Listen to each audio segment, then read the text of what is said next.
Herkese selamlar. Aracımız 2011 model Citroen C3. Kilometre gösterge paneli nasıl sökülür anlatmaya çalışacağım.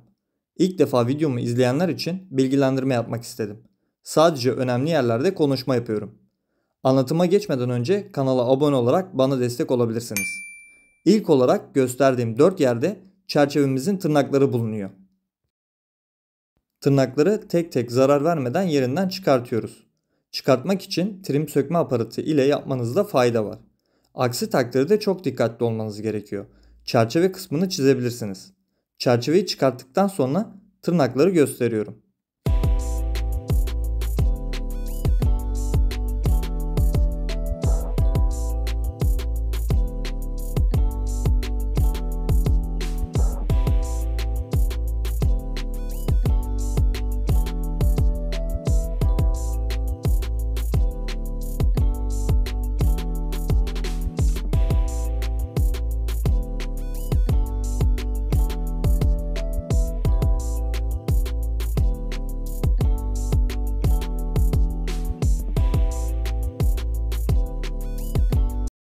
Çerçeveyi söktükten sonra gösterge panelinde bulunan 4 adet T20 uçlu vidamız bulunuyor.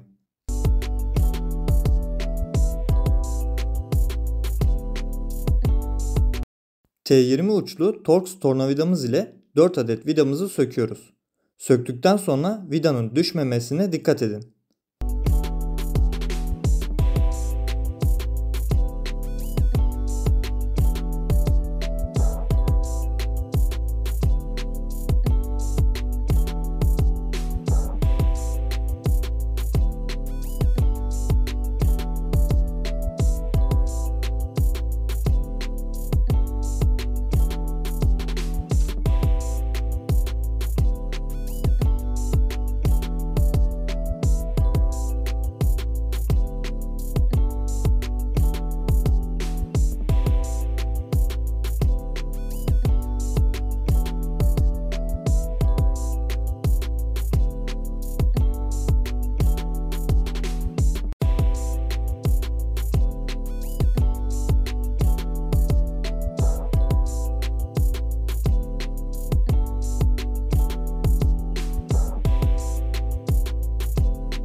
Vidaları söktükten sonra gösterge panelini kendimize doğru çekiyoruz.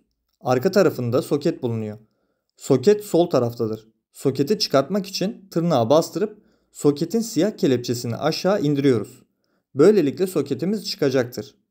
Yatay bir şekilde de göstergeyi çıkartabilirsiniz.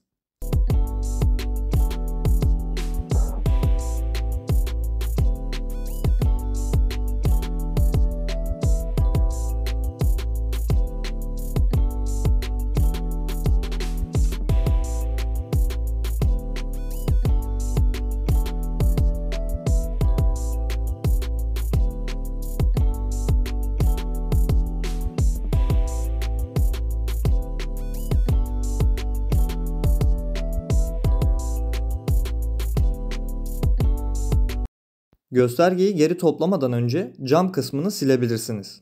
Ben hem sildim hem de pasta cila karışımı yaparak parlattım. Göstergeyi çıkarttığımız gibi yerine geçirip soketi takıyoruz.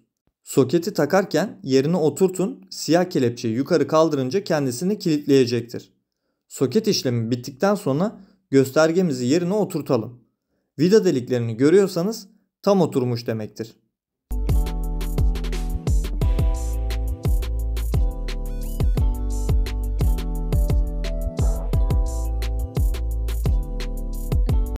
Çıkarttığımız 4 adet T20 vidamızı yerine takıp sıkalım.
Son olarak çerçevemizin tırnaklarını yerine oturtup baskı uygulayalım. İşlemimiz bu kadar. Yardımcı olabildiysem ne mutlu. Kanala abone olmayı, videoyu beğenmeyi unutmayınız.